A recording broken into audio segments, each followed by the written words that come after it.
याद है कार्बोहाइड्रेट्स। तो कार्बोहाइड्रेट्स हम पढ़ रहे थे। I am quickly revising that topic once again.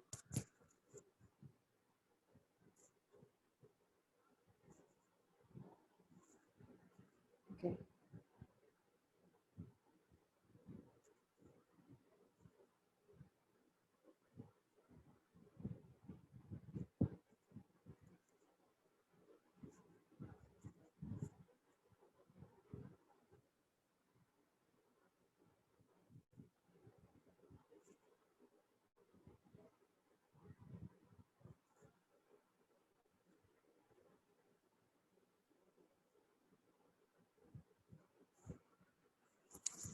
Good evening, ma'am. Good evening, बच्चे. Good evening. बच्चे, one student has asked me to start after 2 minutes.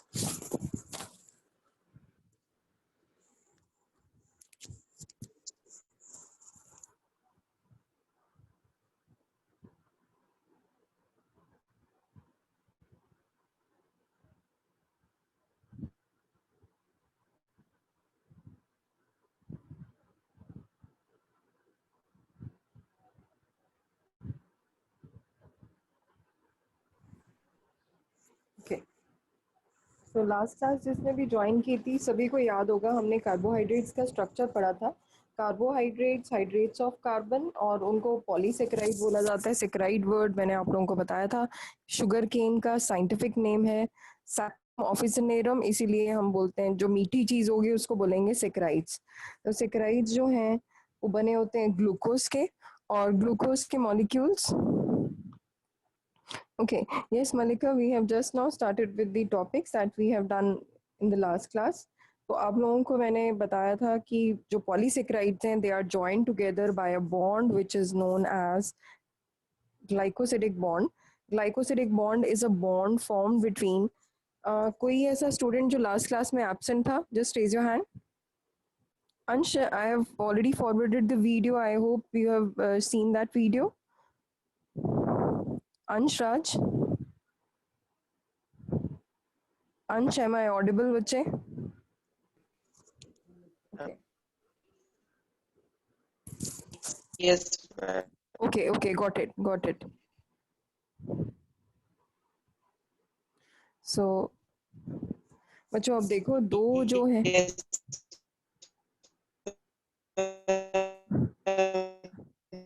बच्चे you're not audible. There is some connectivity issue from your side, बच्चे. Ansh, you can just message me whatever you want to say. You can just message me in the chat box. तो इसमें glucose के दो molecules हैं, बहुत ध्यान से सुनना। मैंने आपको बताया था ग्लूकोज जो है C6H12O6 होता है। तो C6H12O6 अगर हम लिखते हैं तो कैसे लिखेंगे C6H12O6? एक कार्बन इसका यहाँ है, second carbon, third carbon, fourth carbon, fifth carbon, sixth carbon. Same on this side, first carbon, second carbon, third carbon, fourth carbon, fifth carbon, and sixth carbon. So you can see it from here that the fourth carbon of one glucose and the first carbon of another glucose, जो दोनों है आपस में join in करेंगे, they both have OH at their base. इन दोनों में से OH में से एक तरफ से जाता है OH, एक तरफ से जाता है H, that is release of water molecule. Water molecule escapes out and in between water निकलते ही इनके पास सिर्फ एक चीज रह जाएगी, that will be O. तो O जो बीच में है that is their glycosidic bond. तो glycosidic bond is a bond formed by condensation. Condensation का मतलब आप लोगों को लास्ट क्लास में बताया था, लॉस ऑफ वाटर। इसीलिए जो बहुत सारे ग्लूकोज यूनिट्स जो जुड़ के बनते हैं starch, they are insoluble in water. Starch जो है that is the stored food in plants. Glycogen is a stored food in animals. हमारे में जो ग्लाइकोजन है that is stored in liver. Liver में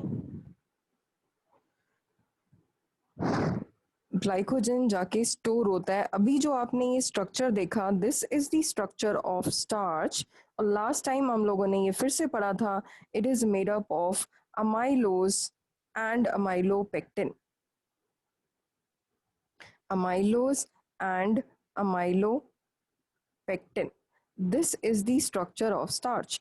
जो starch है that is a reserve food material in plants. तो plants में मैंने आपको बताया था, अगर आप starch देखना चाहते हो तो कोई भी एक wooden piece को जब आप crush करोगे you'll get a powdery substance. आप imagine कर सकते हो बिल्कुल आटे जैसा होता है, बट आटे को अगर आप खाते हो छोटे होते बचपन में, अगर किसी ने खाया है आटा, कच्चा आटा या आटा जो गूंद के रखती हैं मदर्स, तो वो भी आपने अगर डो में से कुछ पीस खाया है तो it is sweet in taste, whereas starch it is not sweet in taste and it is insoluble in water, but आटे को पानी में घोलते हो it is soluble in water.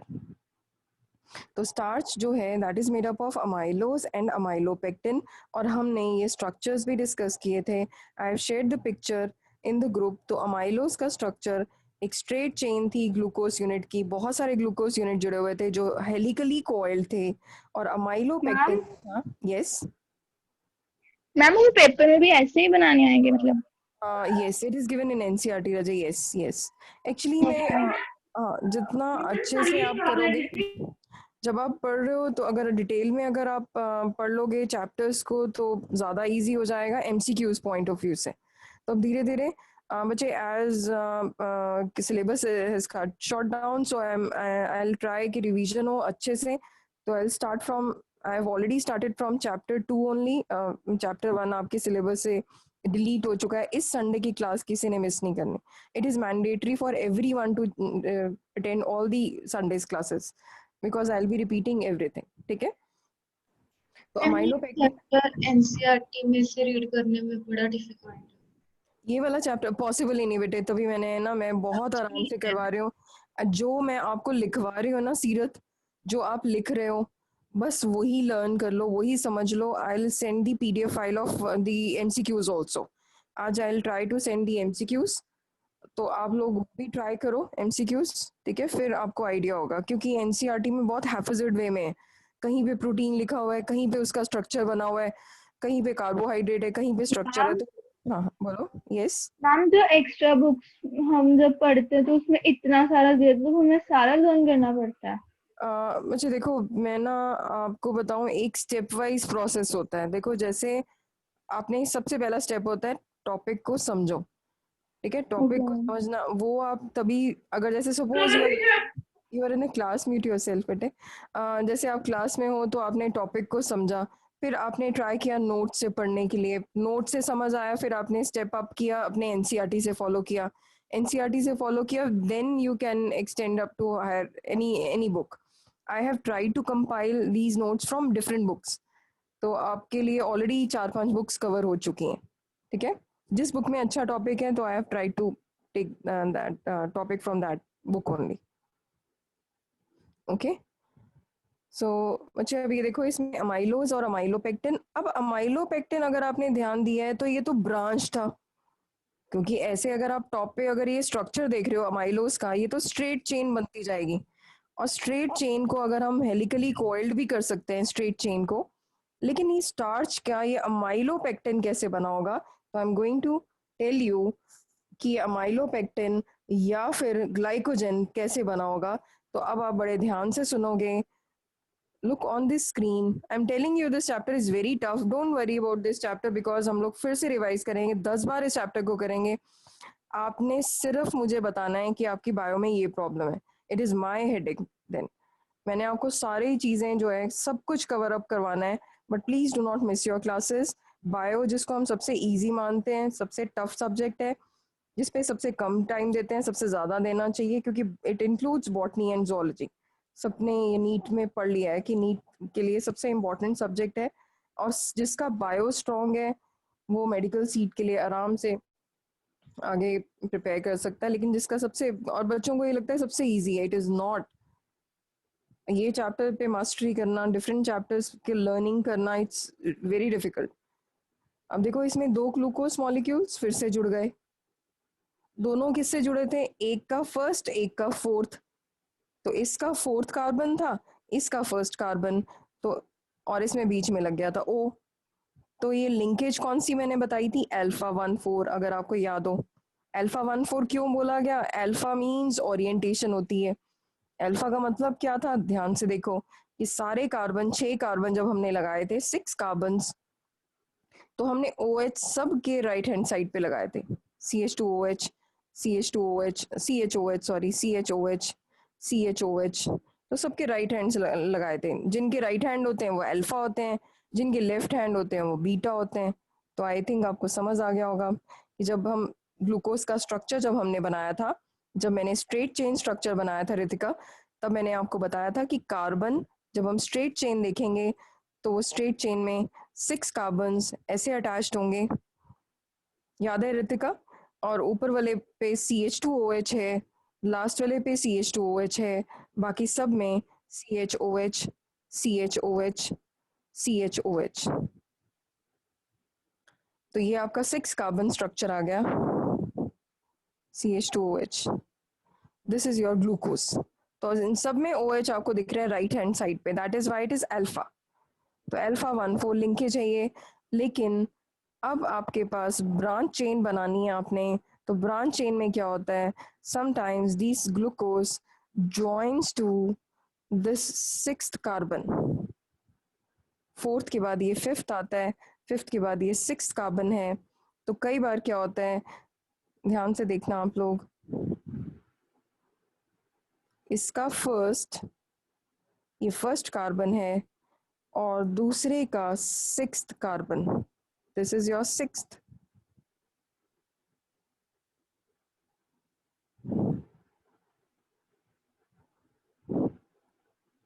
ये 6 कार्बन था जो साइड पे है, तो इसका 6th कार्बन, इसका फर्स्ट कार्बन, दोनों बॉन्ड बॉन्ड बना देते हैं, और बीच में बॉन्ड का नाम क्या आएगा, ओ, विच इज ग्लाइकोसिडिक बॉन्ड। तो ग्लाइकोसिडिक बॉन्ड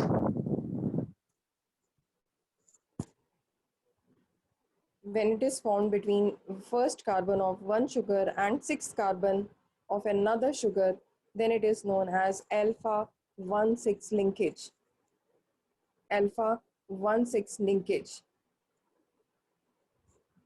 आई होप सभी को समझ आ रहा है अल्फा 1,6 लिंकेज क्या है।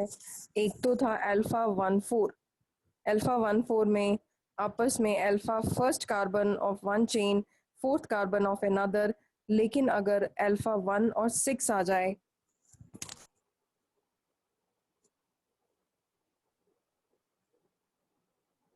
तो इसको आप बोलोगे अल्फा 1,6 लिंकेज। कितने स्टूडेंट्स को ये बात समझ आ गई है, please raise your hand.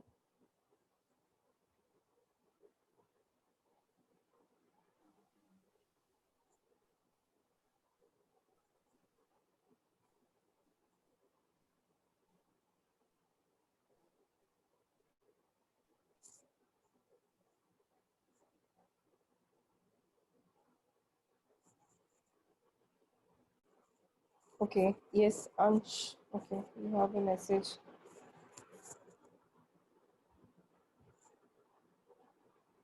Okay, I'll do it, बेटे, अंश।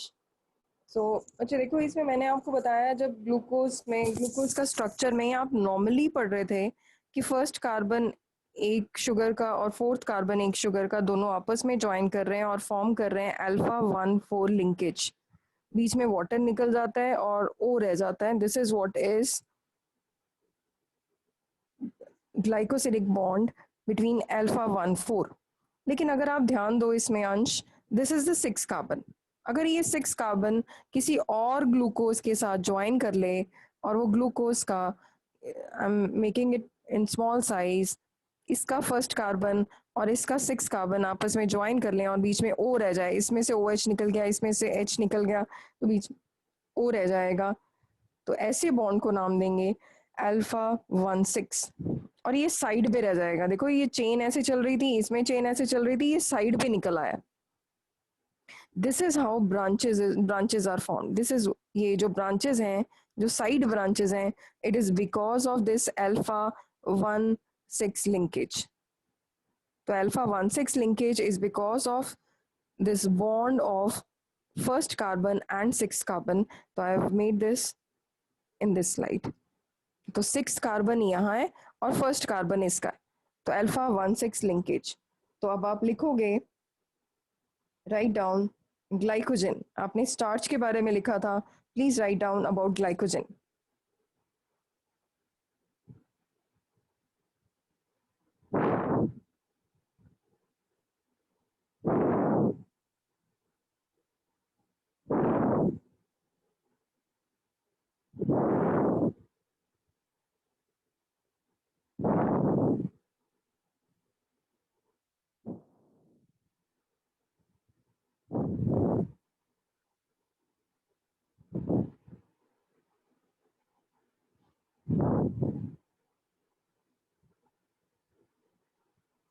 मुझे ग्लाइकोजन के बारे में लिखो। It is a polymer of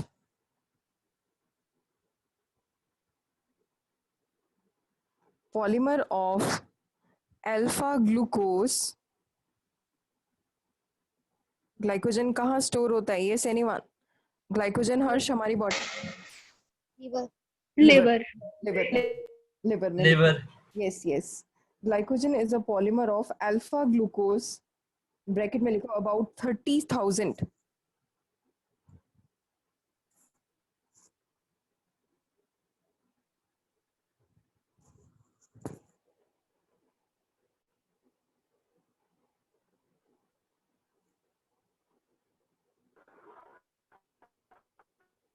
I mean, is there any unit after 30,000? 30,000 unit नहीं यूनिट्स बच्चे नहीं, अबाउट 30,000 ग्लूकोज यूनिट्स। मतलब ग्लूकोज के ना 30,000 लगे हुए हैं। आप कह रहे हो उससे ज्यादा भी हो सकते हैं, इज इट? ये बोल रहे हो? No, ma'am, I'm asking about kgs, particles, grams. नहीं ऐसा कुछ नहीं, ऐसा कुछ नहीं। नहीं ग्लूकोज यूनिट्स है, बस ग्लूकोज के मॉलिक्यूल्स जुड़े हुए हैं।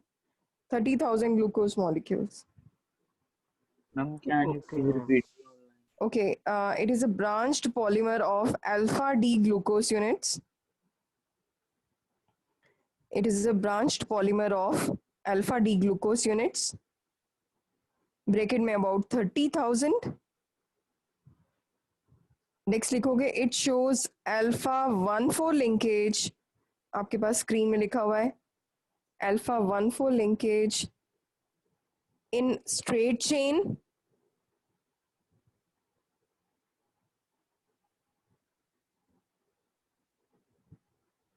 and alpha 1,6 linkage in branch chain.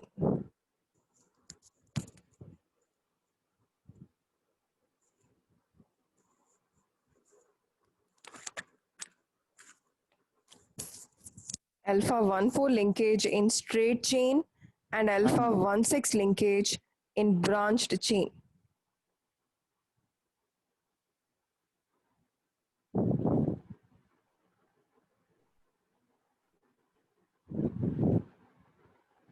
Next point, it gives red color with iodine.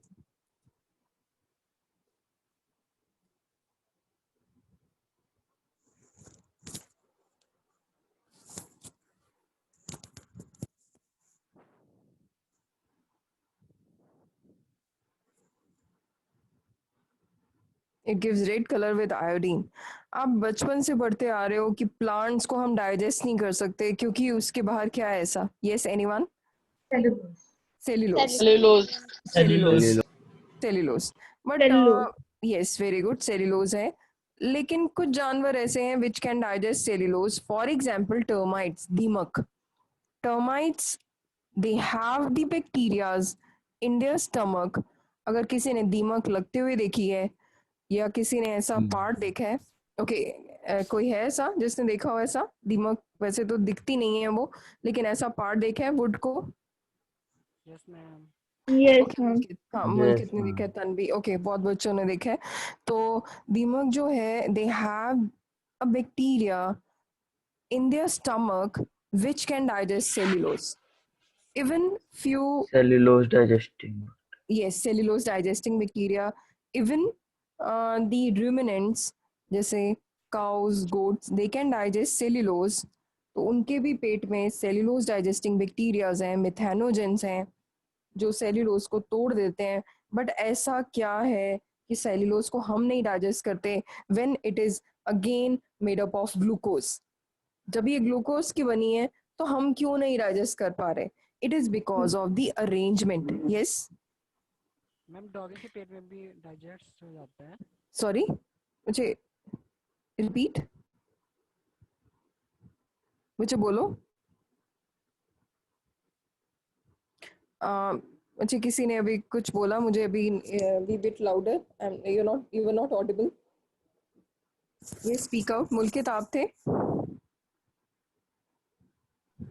Yes ma'am. हाँ हाँ मुल्कित, आपकी ना आवाज नहीं आ रही बेटे, क्या बोल रहे हो आप? मैम डॉगी के पेट में भी हो जाता है?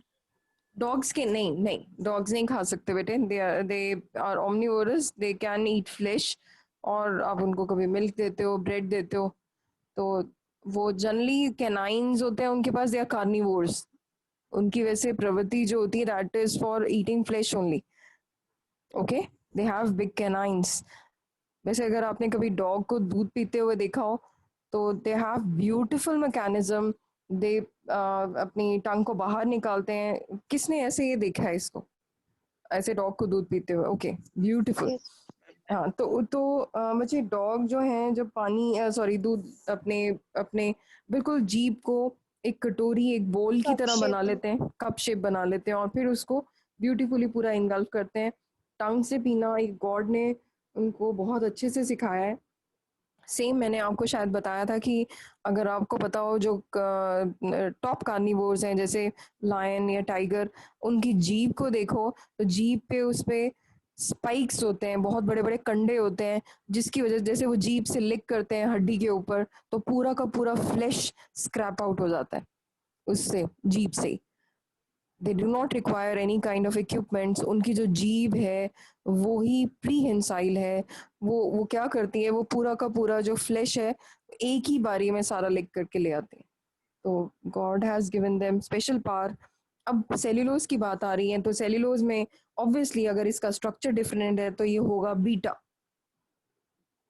अभी तक हम अल्फा पढ़ रहे थे, अब बीटा का मतलब क्या आएगा? रितिका आप ध्यान से सुनोगे, अनुभव आप भी बेटे। जैसे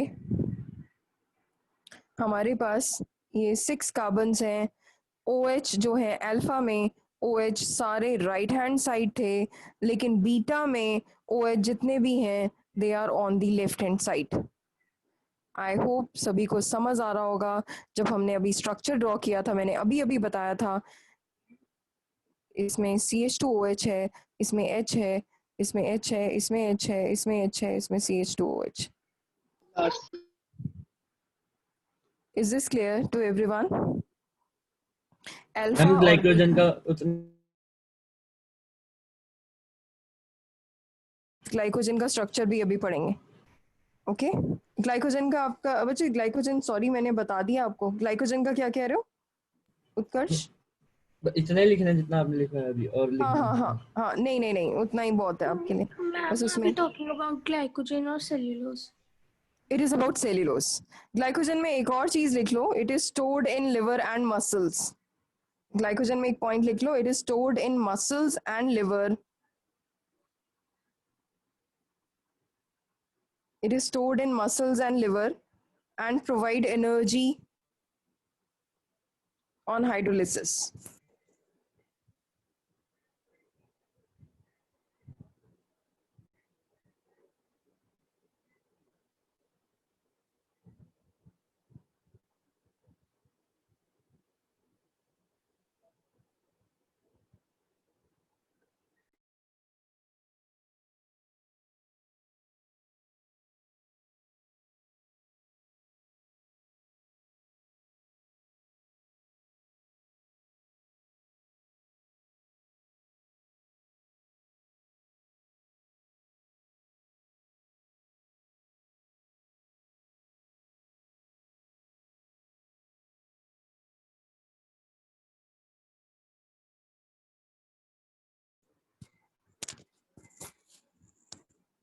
तो आपने ग्लाइकोजन के लिए सिर्फ वही लिखना है, it serves as stored food material. It is stored in liver and muscles in animals, bacteria and fungi. और लिंकेज तो आप लिख चुके हो, alpha 1,4 and alpha 1,6, that's it. अब आप लिख रहे हो सेल्यूलोज के बारे में, तो सेल्यूलोज पहले समझ लो। पहले मैंने आपको बताया दे हैव स्पेशल ओरिएंटेशन। एक तो ये बीटा है, तो आपको क्लियर हुआ होगा, यस रितिका एंड अनुभव, कि they have beta orientation Yes. which is in okay which is on the opposite side, और प्लस इसके अंदर फिर से वही चीज होगी जैसे अल्फा 1,4 था, तो इसके अंदर बीटा 1,4 है। 1,4 तो आप लोगों को समझ आ गया होगा कि अगेन 1,4 का मतलब है कि फिर से वही चीज है, it is on the opposite side. Okay yes yes, तो Mayank has shared that picture, it's a beautiful picture। Dogs जो है अपने कैसे उससे जीभ से अपना एक कटोरी एक बोल बना के उसको दूध को पीते हैं। तो structure of cellulose, now write down about cellulose, it is a long chain of 6,000 glucose units। Ma'am, can you repeat? Yes, Malika, it is a long chain of 6,000 glucose units. It is a long chain of 6,000 glucose units which are joined by beta 1,4 linkage.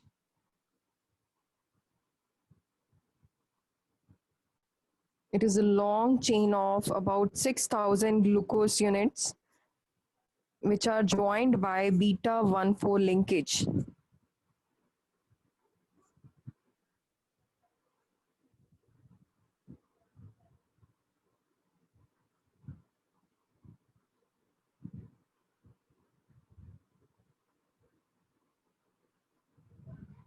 It is an important component of cell wall in plants.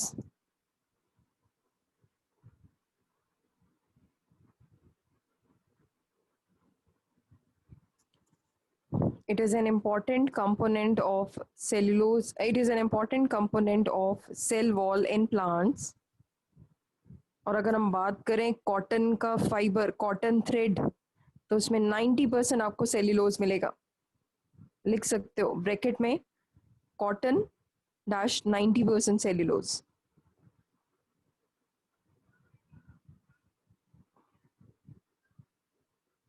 Ma'am, in wood it is 25 to 50%. Yes, 30%. Very good. Wood में it has sufficient amount. Yes, 30% around. So varies in different woods. तो अब एक और चीज interesting सुनो। बहुत सारे बच्चे कहते हैं कि मैम हम लोग भी खाते हैं, जैसे आप साग खाते हो, स्पिनच खाते हो, that is a green plant that has cellulose, but शायद मैंने आप लोगों से डिस्कस किया था लास्ट किसी एक लेक्चर में जब हम प्लांट किंगडम कर रहे थे, कि जब हम ये खाते हैं प्लांट प्रोडक्ट, तो हम उसे पूरी तरह से क्रश करते हैं। पहले साग आप लेके आते हो, पहले आप उसको अच्छे से काटते हो, फिर उसके बाद आप उसको उसमें कुकर में स्टीम करते हो, फिर उसको और उसको क्रश करते हो मिक्सी में, मिक्सचर में, या फिर हाथ से क्रश करते हो। तो आप पहले तो सेल्यूलोज को पूरा ही उसको क्रश कर देते हो, और जब वो बिल्कुल छोटे छोटे टिडबिट्स में आ जाता है, बिल्कुल छोटे छोटे पार्टिकल्स में वो सेल्यूलोज क्रश हो चुका है, that act as a source of roughage. वो रफेज हमारे पेट को साफ करने के लिए चाहिए। जैसे कि बड़े ध्यान से सुनना, edible part in oranges is orange hair. अगर कोई पूछे आपसे कि आप जो ऑरेंज खाते हो, ऑरेंज में आपका एडिबल पार्ट क्या है, then it is edible hair.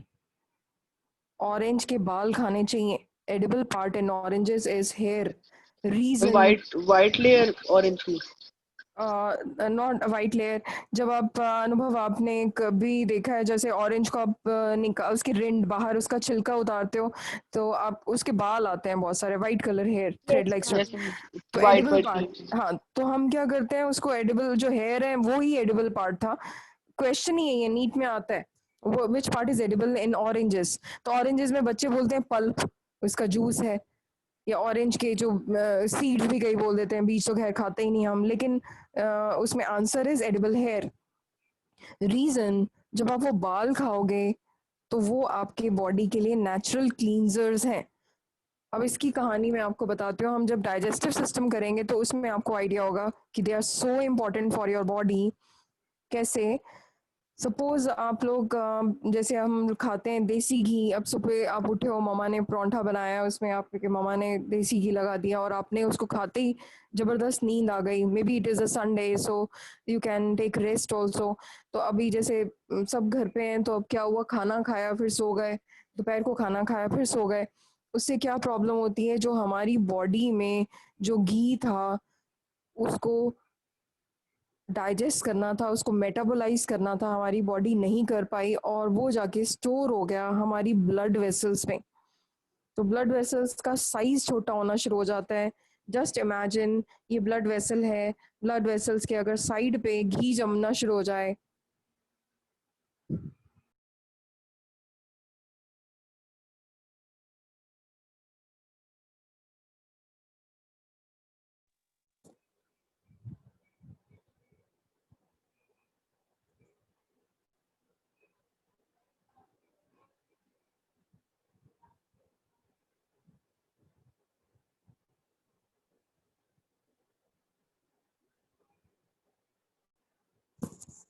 तो बच्चे देखो, कोलेस्ट्रॉल जो है डिपॉजिट होना शुरू हो जाता है। अब जस्ट इमेजिन, ये आपकी पाइप जो है, वेसल है, वो उसका ल्यूमेन छोटा हो गया क्योंकि घी जम गया आसपास।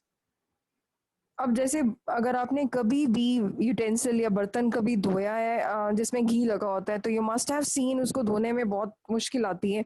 या तो उसको हॉट वाटर से धोना पड़ता है या उसको बार बार उसको क्लीन करना पड़ता है। It is not so easy to clean that utensil. अब हमारी बॉडी में वेसल्स में उसको कैसे क्लीन करें? आपके पेरेंट्स तो क्या करते हैं, सीवेज पाइपलाइन में हम लोग क्या करते हैं, एसिड तेजाब की बोतल सीधा फेंक देते हैं कि वो अपने आप क्लीन हो जाए। Is it? किसको इस बात के बारे में पता है? Raise your hand. Okay, okay, yes. तो मैक्सिमम स्टूडेंट्स को पता है इस बारे में कि अब जैसे नालियां रुकती हैं, ब्लॉकेज होती हैं, तो क्या करते हैं पेरेंट्स, उसमें सीधा जो बॉटल्स हैं एसिड की, स्ट्रॉन्ग एसिड, सल्फ्यूरिक एसिड, उसे मैम सीधा पोर ट्रेन कर डालती है मैम। ड्रेनेक्स हम डालते हैं। गर्म यस, पानी डाल हाँ, गर्म पानी हो गया, ड्रेनेक्स हो गया। Drainex is also an acid, it's a strong acid. अगर आपने मयंक देखा हो, इसको डालती ही ऐसे जर करके साउंड आती है जैसे strong acid is there. So bleach, तेजाब है वो। तो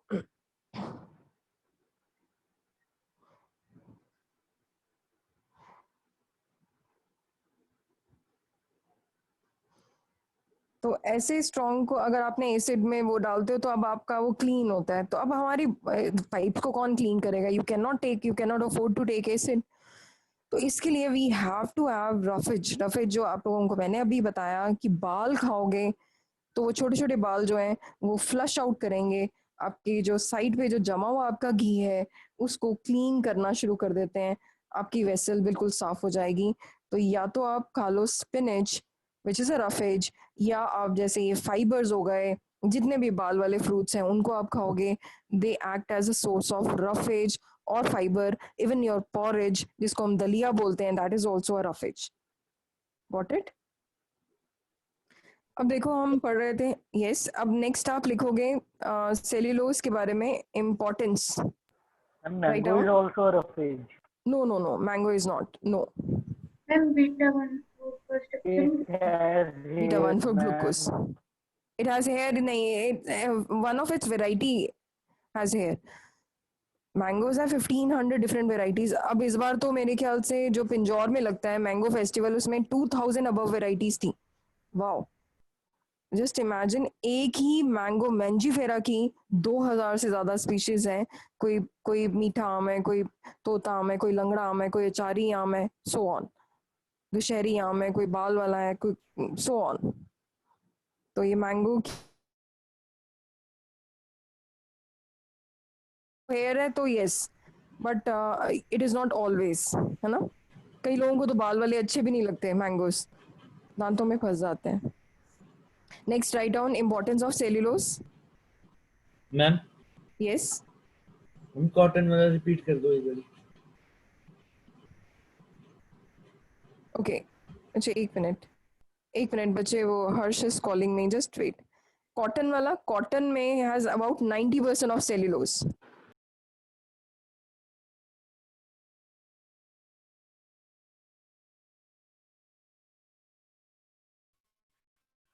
मैम वो कॉटन जो हमारे घर में इस्तेमाल होती है।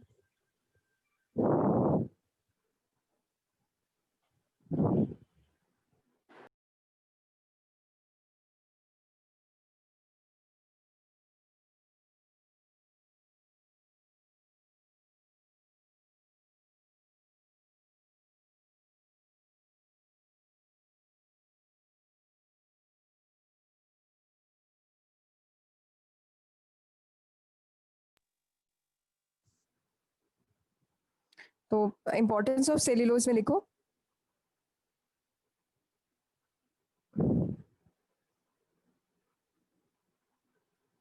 It constitutes cell wall in plant body. Yeah, it forms cell wall in plants. It forms cell wall in plant.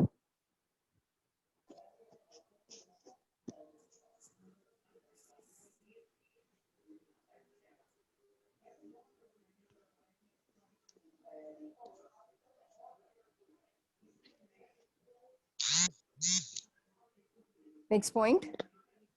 Ansh, mute yourself, bete. Next, लिखो. It act as food for ruminants.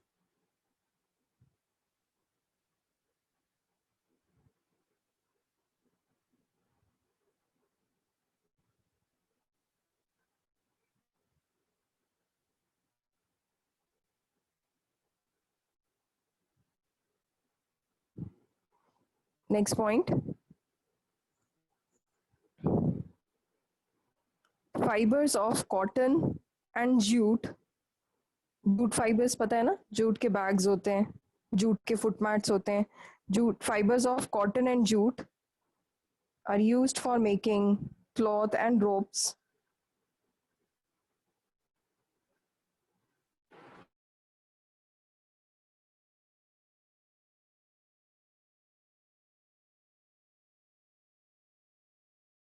Ma'am, cloths and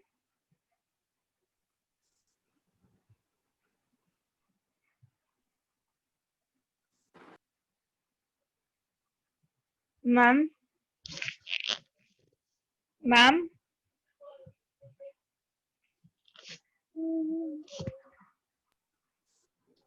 ma'am cloth के बाद क्या है? Used for making clothes and ropes.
Okay, next लिखो आप chitin, CHITIN. मैंने आपको बोला था इस चैप्टर में से ये क्वेश्चन ना आए, ऐसा हो ही नहीं सकता नीट में. काइटिन, चिटिन कहीं बोलते हैं इसको. सेल्यूलोज सभी को क्लियर हो चुका है? Yes, ma'am. Okay okay.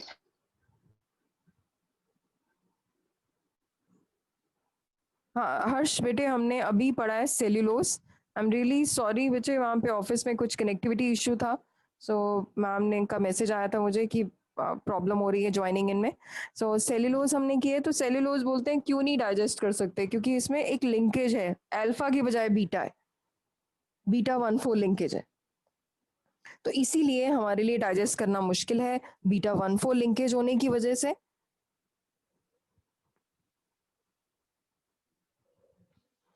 तो बीटा 1,4 लिंकेज की वजह से जो है हम सेल्यूलोज को डाइजेस्ट नहीं कर पाते.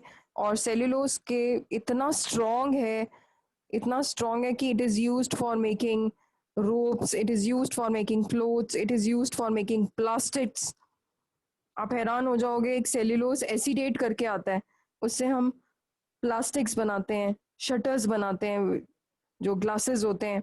जैसे अगर आप लोग आपने देखा है आजकल ग्रीन शेड्स डाल रहे हैं या फिर ब्राउन शेड्स छत के ऊपर, आगे अगर एक्सटेंशन आपके घरों में आप लोग शेड्स करा बनाते हो प्लास्टिक्स की, they are all made up of cellulose. वो ऐसे लगता है Yes, appear ma'am. Fibre fibre. Fibre, yes. वो किस चीज का फाइबर है? Yes. Cellulose, cellulose, that is cellulose acetate only. Even जो रायन आर्टिफिशियल फाइबर है, आप ये केमिस्ट्री में पढ़ोगे, एक रेयन कपड़ा होता है, that is an artificial fibre that is also made from this cellulose. Okay, now write down about chitin. अब काइटिन के बारे में याद होगा, उस दिन क्लास में पलक ने भी बताया था, इसको आपको याद करना है। It is made up of N acetyl glucosamine, N acetyl glucosamine.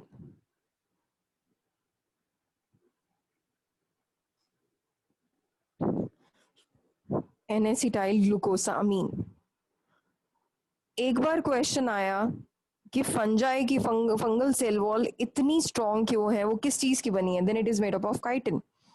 फिर दूसरा क्वेश्चन आया, what is the composition of chitin? तो ये है एन एसिटाइल ग्लूकोसामीन।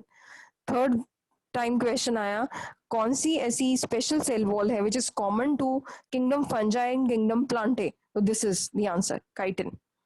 बच्चों ने लिख दिया किंगडम प्लांटे तो सेल्यूलोज ही होगा, लेकिन किंगडम प्लांटे नहीं, किंगडम एनिमेलिया। एनिमेलिया में वॉल तो होती नहीं, सेल वॉल, तो कंफ्यूजन हो गई कि सेल वॉल कहाँ से आ गई एनिमेलिया में। एनिमेलिया में अगर आपको पता हो,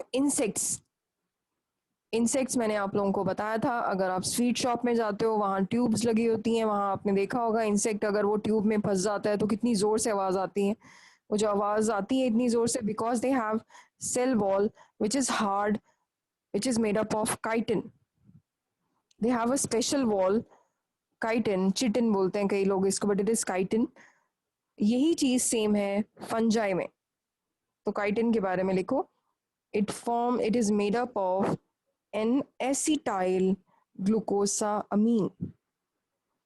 अगर अमीन है तो इसका मतलब इसमें नाइट्रोजन है, क्योंकि हम पढ़ चुके हैं अमाइनो ग्रुप इज NH2, तो इसमें ग्लूकोज भी है, एन भी, नाइट्रोजन भी है, अमाइनो ग्रुप भी है, तो एन एसिटाइल ग्लूकोसामीन।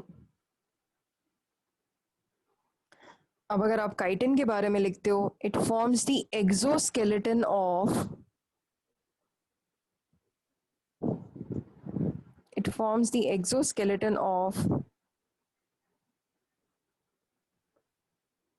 arthropods.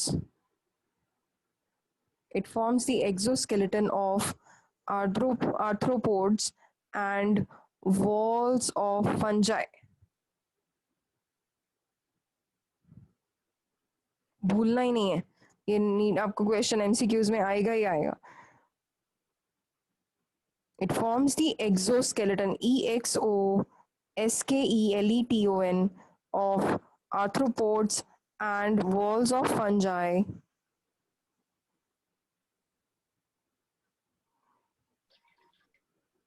अगर आपने कभी मशरूम खाया हो तो मशरूम्स में, it is an edible fungi, mushrooms के बाहर की कवरिंग हार्ड होती है कि सॉफ्ट? हार्ड है।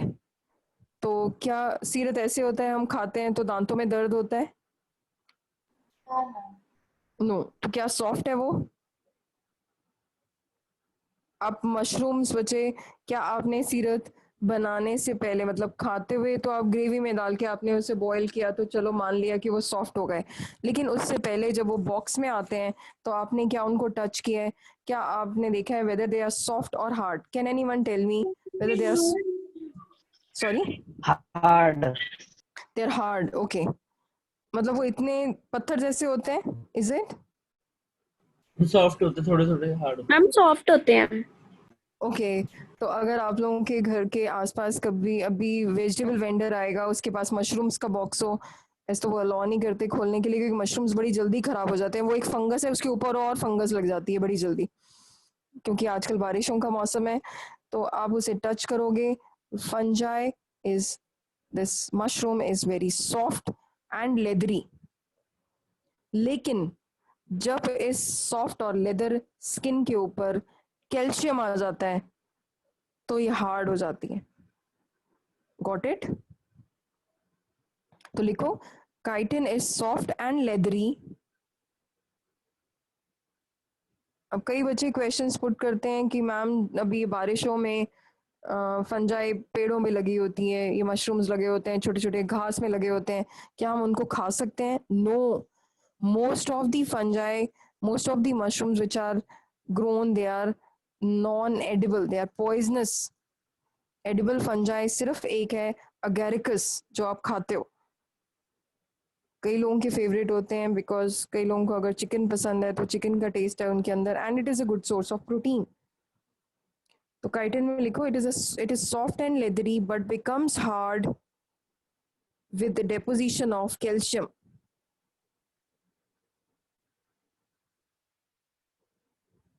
With deposition of calcium.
Okay, next question लिखो, what are gums made up of? कई बार आपने देखा होगा कि जब हम पेड़ों को थोड़ा सा भी कट लग जाता है पेड़ों के आसपास, तो उसमें से कोई गम लाइक सब्सटेंस, कभी मिल्क निकलता है, कभी ट्रांसपेरेंट गम सी निकलती है। रबर प्लांट तो ऑब्वियसली उसमें से जो निकल रहा है that is rubber latex, that can be used for making substances which require elasticity. जैसे आपकी कोई स्ट्रेचेबल बैंड बनाना है, कोई स्ट्रेचेबल आप लोगों को बेल्ट बनानी है, तो उसके लिए हम वो प्लांट का प्रोडक्ट यूज कर सकते हैं। लेकिन गम्स भी कई बार यूज होती हैं, गम्स और रेजिन, वो प्लांट अपने बॉडी से एक्सक्रीट आउट करता है, बॉडी का काम का नहीं है, that is an excretory product. तो लिखो, क्वेश्चन है what are gums made up of? What are gums made up of? Is Fevicol different? ये एनसीईआरटी क्वेश्चन है, पूछा जाता है क्या गम्स और फेविकॉल दोनों एक ही चीज की बनी होती है? तो राइट डाउन।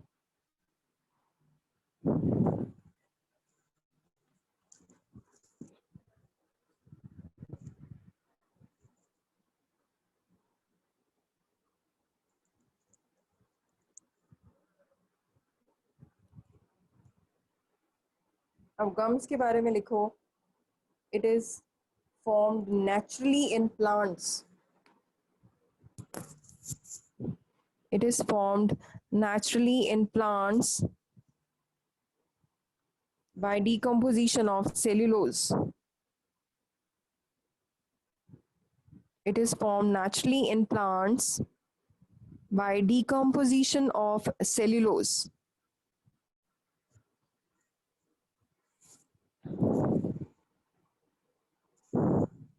मतलब गम जो बना है, प्लांट जो गम्स प्रोड्यूस कर रहे हैं, वो गम्स जो हैं, गम्स, अब इसमें भी वो गम्स जो होती हैं they can be used as adhesive.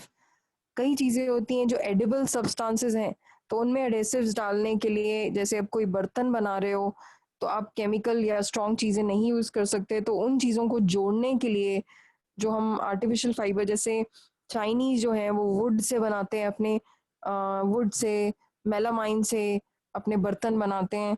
तो वुड को अगर आपने जोड़ना है तो you can not afford to add Fevikwik या फेविकॉल, ऐसी चीजें जो आर्टिफिशियल बनी हैं, आर्टिफिशियली सब्सटेंस से बनी हैं। They can be dangerous to our body, क्योंकि जितना बॉयल होगा या गर्म चीज डालोगे वो उसमें मिक्स होगी। तो ये क्या करते हैं, they use this plant products, gums. तो gums they are used as adhesive. Adhesive दो डिफरेंट चीजों को जोड़ने वाला। It is colloidal in nature, soluble in water,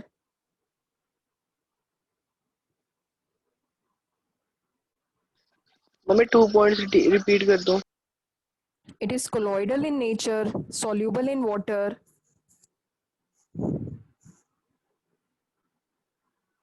it is colloidal in nature, soluble in water, and insoluble in organic solvents.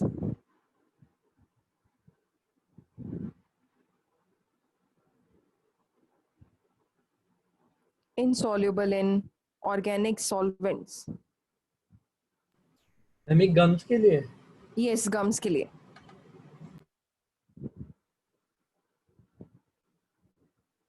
Insoluble in organic solvents.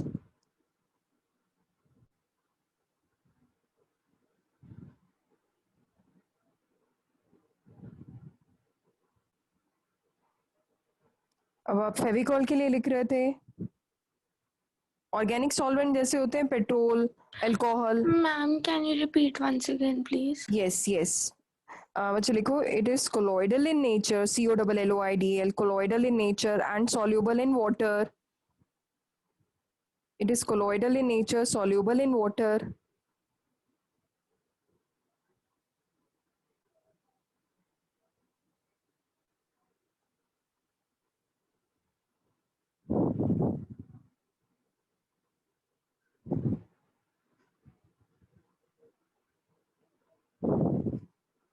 And insoluble in organic solvents. Insoluble in organic solvents.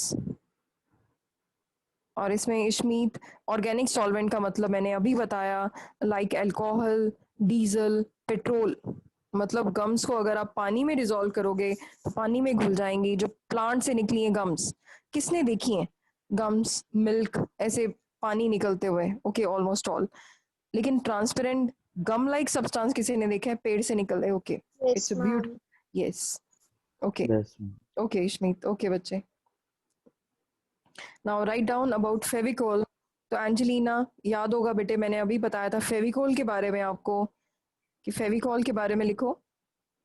अच्छा, we are doing about gums and Fevicol. Plant से निकलती हैं gums, और फेविकोल जो है, yes, can you tell me Angelina, Fevicol मैंने क्या बताया था आपको बेटे? कुछ idea? Anyone who can try? मैंने बताया था प्लांट प्रोडक्ट है गम्स, लेकिन फेविकोल कौन सा प्रोडक्ट है? Artificial. Ma'am artificial. Yes, it's a synthetic product. तो synthetic है लिखो। Fevicol is different from gum. Okay, Angelina, it is different from gum because it is a petrochemical polymer. Petroleum से निकला है। Okay, Angelina, clear है बेटे? It is a petrochemical polymer synthesized in industries. It is a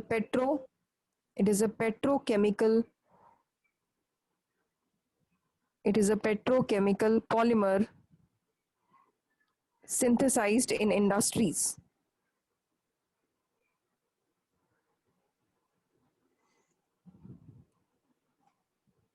बच्चों, आज आपका carbohydrate complete हो चुका है। पहले आपने प्रोटीन कंप्लीट किया था। नेक्स्ट टॉपिक हमारा न्यूक्लिक एसिड्स या न्यूक्लियोटाइड है।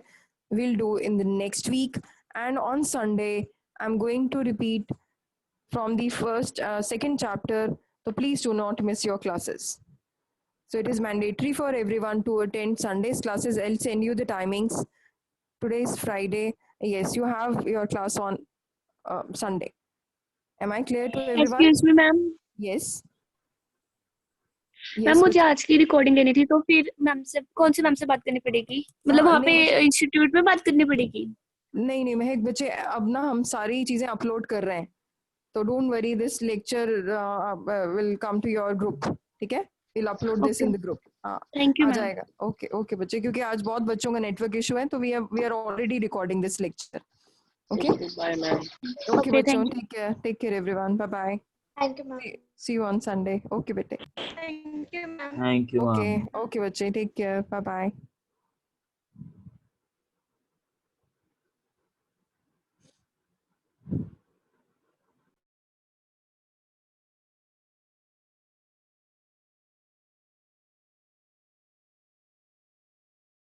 Okay, bye ma'am.